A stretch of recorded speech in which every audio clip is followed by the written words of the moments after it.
I won't be able to forget your eyes. Voilà, je me suis réveillée avant mon réveil parce que j'étais en pente, alors je glissais, c'était insupportable. Donc j'ai moyen bien dormi, mais enfin c'est pas grave.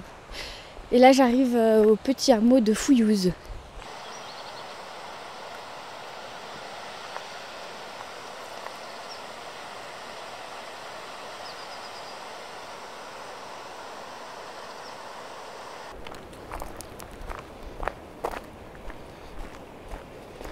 Ah bah voilà de l'eau. Je vais remplir ma gourde.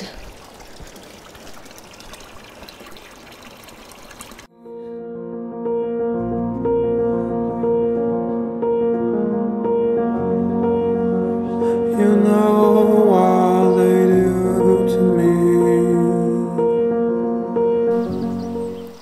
Voilà, je crois que c'est Saint-Paul-sur-Ubaye, là où je me rends.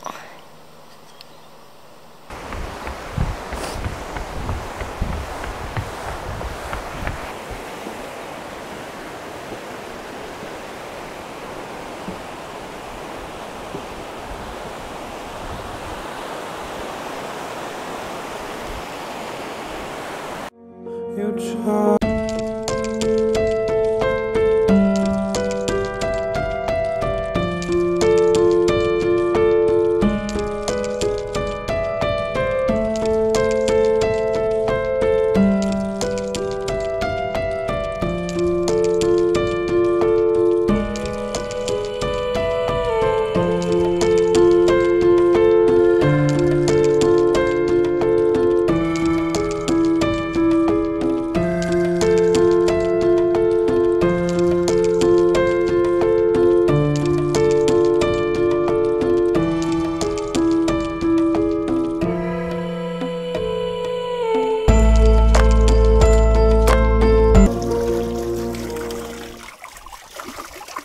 Franchement, elles sont trop belles, ils sont trop beaux ces automates en bois. Il y en a plein dans les villages du coin. Et le loup, il est particulièrement chouette. Il s'appelle Silvio d'ailleurs.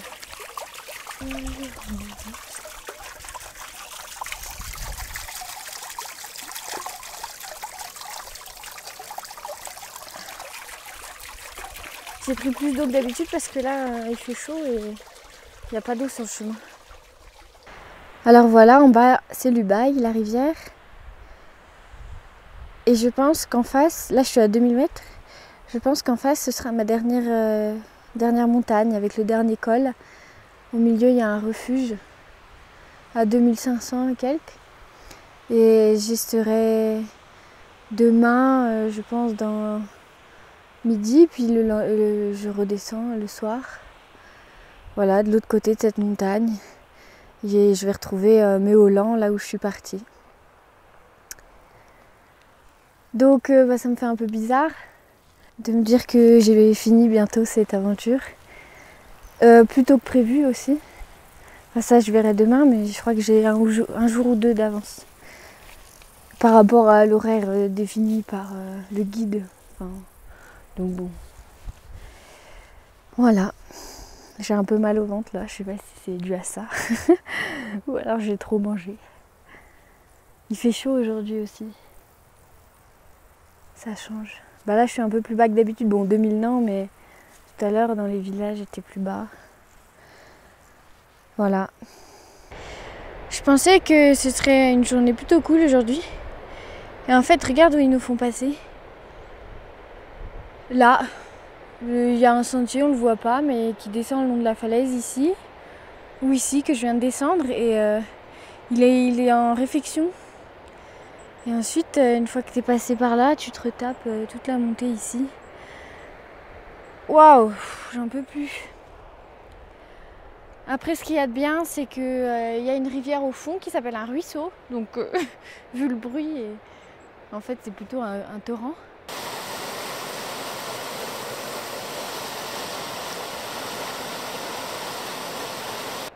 Oh, je vois des gens. Je croyais que j'étais la seule à avoir descendu ce...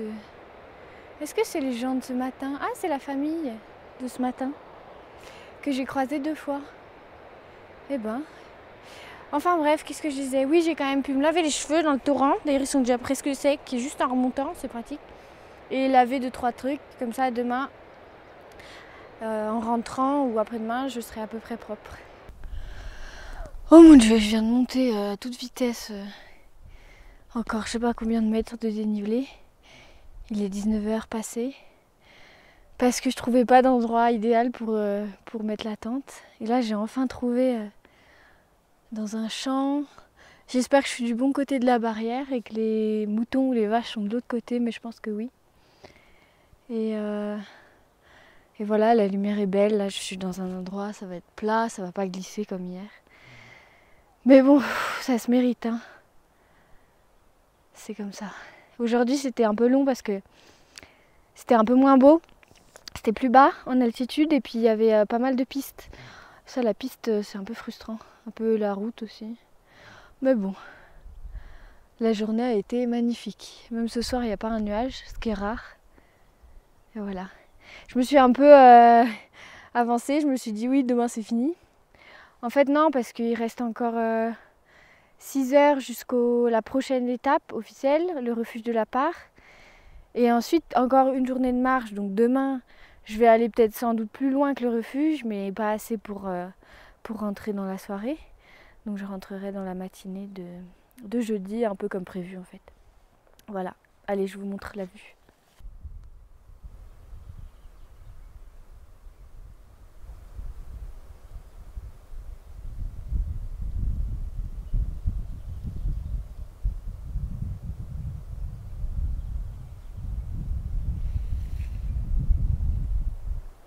On entend les cloches.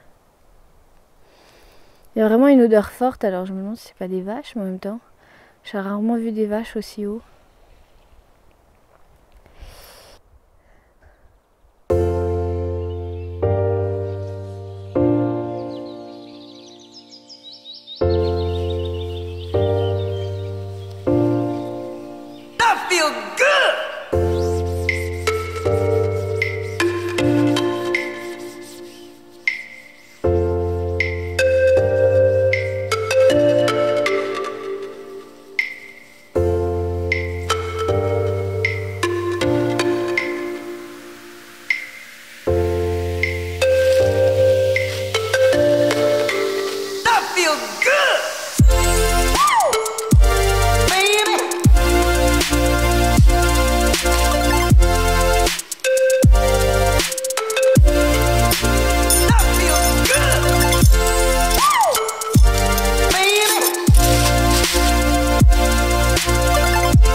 Alors je vous explique ce que je viens de faire. En fait j'ai bivouaqué près d'un... Enfin sur un peu plus haut là-haut. À côté pas très loin des moutons, de la bergerie. D'ailleurs j'ai vu le berger ce matin qui s'est rapproché. L'air de dire bon qu'est-ce que tu fais là? Je lui ai fait coucou, puis après il est parti. Et après je pensais, parce qu'il y a la route en dessous qui est là. Je pensais rejoindre la route logiquement. Mais en fait la route reste pendant très longtemps dans cette direction et relativement bas. Et c'est après que ça monte. Du coup ça servait à rien que je suive ma ligne de crête. Et j'étais en pleine forêt et je glissais dans mes sandales parce que évidemment il y avait plein de rosée, donc je voulais pas mouiller mes baskets, donc j'avais mis mes sandales. Mais je suis pas un dahu, alors j'avais une jambe dans la pente et du coup ça glissait. Et j'ai fini par enlever mes sandales complètement et ça allait beaucoup mieux, mais il faut faire un peu plus attention parce que les petits bouts de bois comme ça, il faut pas se le planter dans les pieds. Donc voilà, une matinée déjà très riche. même s'il doit être 7h. 7h30 peut-être, hein, parce que le temps de crapahuter. J'ai vu une biche, comme avant-hier. Trop bien. Franchement, je comprends qu'on puisse vouloir être chasseur pour le fait d'être dehors dans la nature tout le temps et de voir des animaux. Mais alors le fait de la finalité de la chasse, qu'on n'a absolument pas besoin de manger de viande maintenant, dans nos temps modernes. Mais la finalité d'aller tuer une biche, ou un animal, enfin pas une biche, mais un cerf, n'importe quel animal, qui vit tranquillement dans un endroit magnifique et qui est... Bah, je trouve ça trop bizarre, quoi. Il y a une espèce de violence intrinsèque que pour l'instant, je comprends pas, quoi. Non.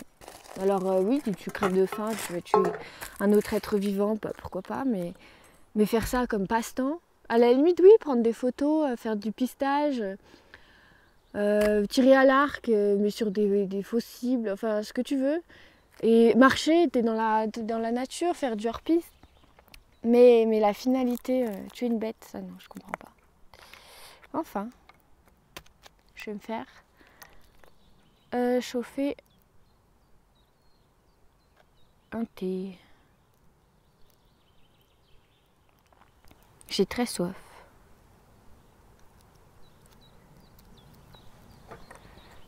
Évidemment, j'ai mis toute l'eau dans ma poche à eau et après, c'est difficile de la faire redescendre. Je fais les choses dans le désordre, désolée. Je suis pas organisée.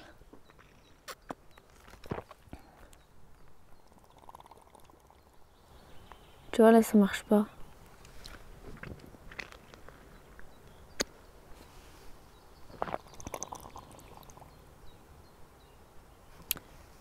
Il va falloir que je la sorte. Ah, que c'est une galère à sortir. Enfin, à rentrer plutôt.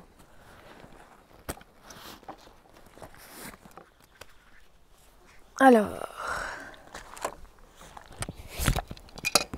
Trop bien cette poche à eau. Trop pratique. Le fait de pas avoir à mettre son sac par terre pour boire. Oh non! Quel nul.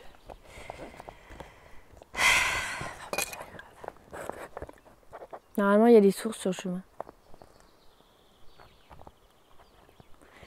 Et le seul truc, bah, il faut une gourde à côté, hein, parce que quand t'es au campement, tu t'amuses pas à faire ce que je suis en train de faire.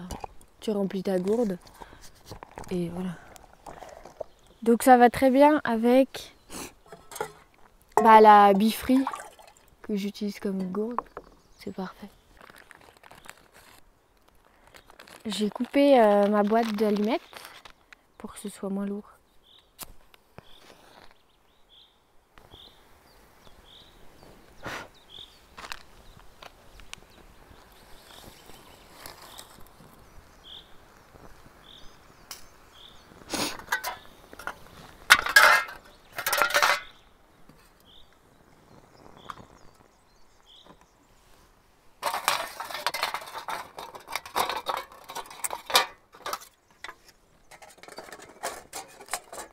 Le paravent maison et couvercle.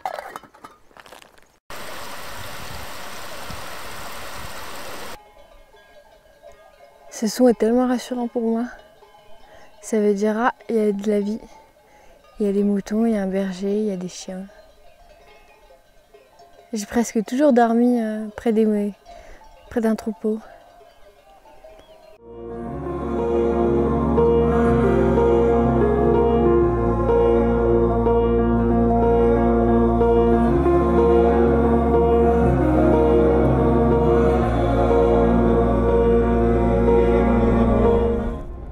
Après une montée assez longue, j'arrive à mon dernier col. C'est le col de la Part.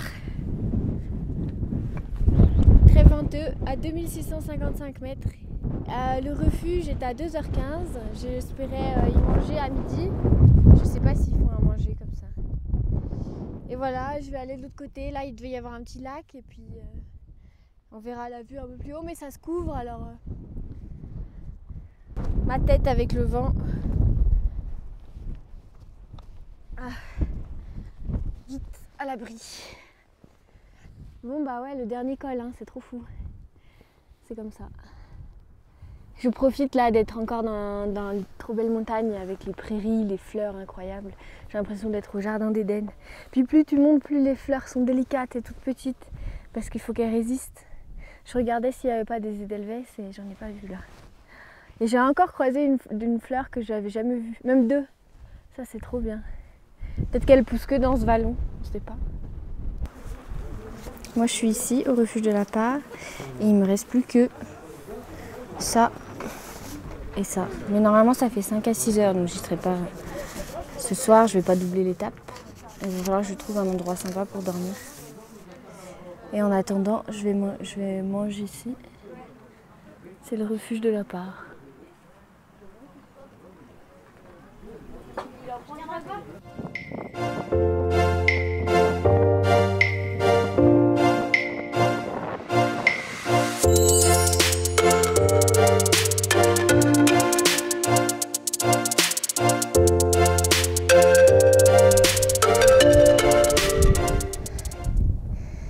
Voilà, moi je suis partie de ce côté il y a 8 jours et j'arrive à la fin du périple.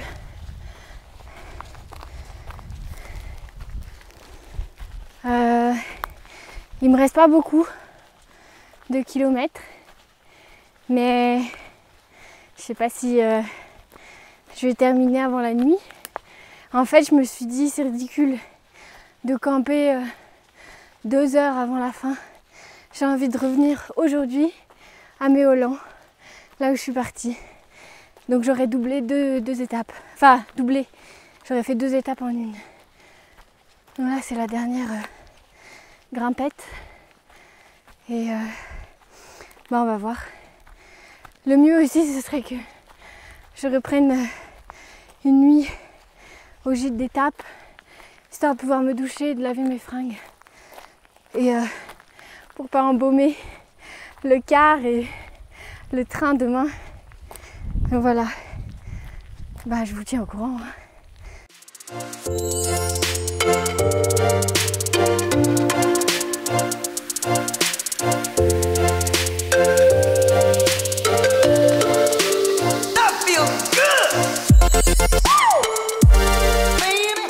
Je l'ai fait.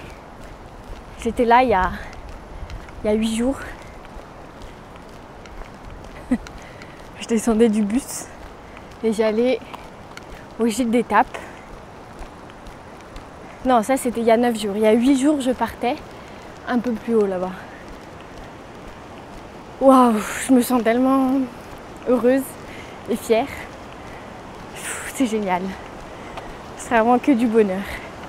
Allez, là je suis épuisée, il faut que je monte encore un peu. Je garde mon énergie. On se reparle plus tard. Et on retrouve l'Ubaye quand même, qui est énorme ici. On dirait une rivière indienne.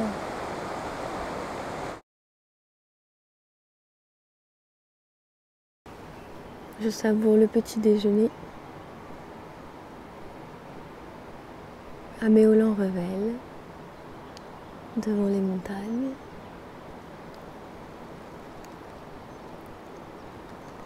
Sous le soleil, c'est super beau.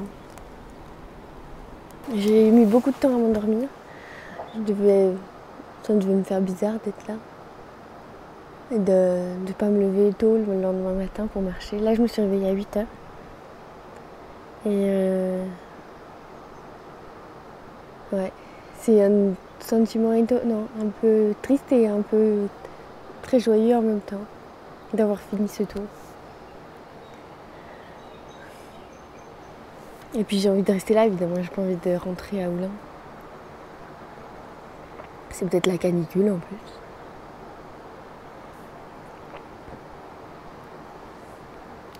Mais bon, c'est comme ça. L'été est loin d'être fini.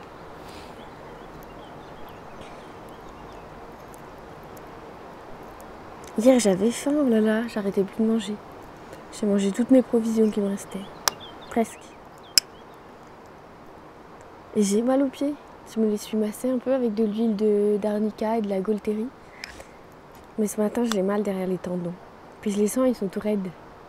Bon, c'est normal, hein, j'ai dû marcher plus de 30 km et puis il y avait quand même pas mal de dénivelé. Monter au col. J'ai dû redescendre. Passer dans plusieurs vallées. Donc je me suis pas ménagée, mais ça valait la peine. Je trouvais que c'était beau de rentrer tout d'un coup et de dormir ici. Alors voilà. Allez, je repars. Col de Séolane, 4 heures, 6 km, c'est parti. Non, allez, il faut que je dise adieu. Adieu au Tour de Lubaï. Adieu à Méolan. Et que je rentre en ville. Pour repartir. Hein. Repartir direct après. Voilà, je vais aller faire du stop sur la grande route, direction Gap. À Gap, bus, train, métro, maison.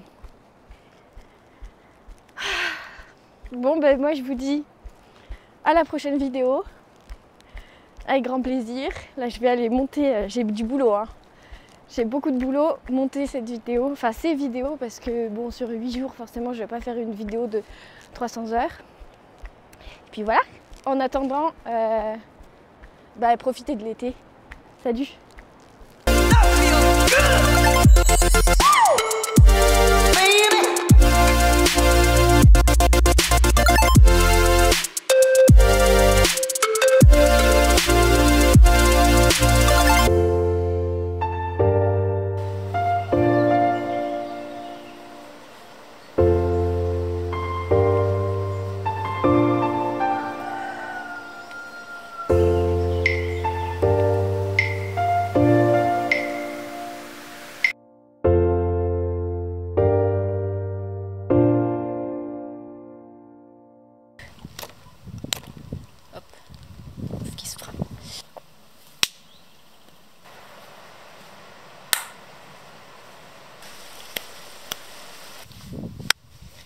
Jour 1,